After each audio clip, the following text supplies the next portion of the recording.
Welcome to Praying Through the Bible, number 22, Exodus 1 through 2, a prayer of groaning. God remembers those who are His, even when they forget they belong to God. 400 years ago, a small band consisting of a large family moves to Egypt. It's complicated. All begins well, but is not ending well. Political winds change, and the family of the favored leaders suffers. God's blessings turn into a curse. Pharaoh's fear enslaves the free, so he murders the baby boys, baptizing them to the Nile god by sacrificing them to the Nile and to the crocodile gods. Pharaoh is practicing his religion. How long the suffering lasts is unstated, although Moses is 80 years old when he returns as God's deliverer, Exodus 7:7. That's 1 to 79 years too long for some, including me. Then again, I'm not God, and I need to keep reminding myself. The good kings die, and this political change brings trouble for Israel, Exodus 1:8. The last good king dies, and the people cry. They cry not for him, but for themselves, crying not silently, but crying out.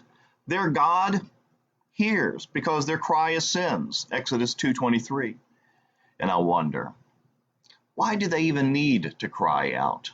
Couldn't God see their suffering? Doesn't God care? Then again, I'm not God, and I need to keep reminding myself. Here I'll admit another confusion.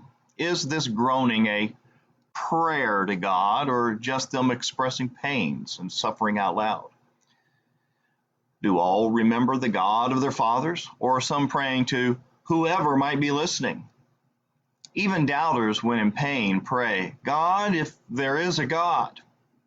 Why would God listen to his people if they forget who he is? Then again, I'm not God, and I need to keep reminding myself. Deuteronomy chapter 26 verse 7 says they cried out to Yahweh, and Exodus 1:17 shows some Hebrews still feared God, the midwives. Yet Exodus also records Moses asking, if I go to the Israelites and they say to them, the God of your fathers has sent me to you, and they ask, what is his name? What should I tell them? Exodus 3:13. Seeing all of this and knowing the Israelites' idolatrous sins and the coming wilderness, I'll admit confusion. One thing is clear. If they know God, they have forgotten much of what they knew. I need to keep reminding myself I'm also guilty of that same neglectful memory.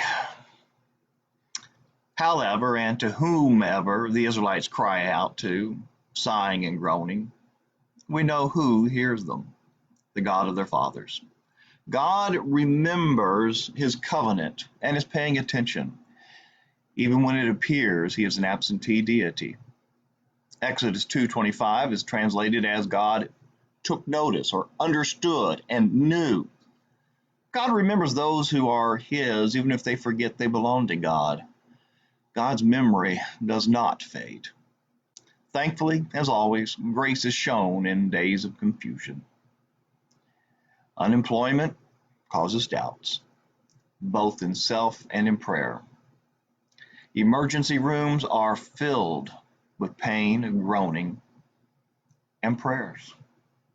Political winds change, causing the enslavement of the freedom of thought, even taking the lives of the innocent. Answers are not found in men, but in God. These are the days we need to pray, not forgetting we belong to God. Here's our prayer challenge. There are days I cry out wondering if anyone is listening. These are the days of grace. Thank God he hears. And I mean that, thank God.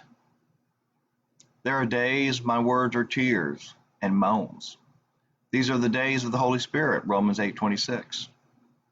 If your mind is clear, pray thanking God that you know to whom you pray. If your mind is troubled, If your prayer begins, God, if there is a God, know He hears. He wants to be in a covenant relationship with you so that when you forget, God knows you are His.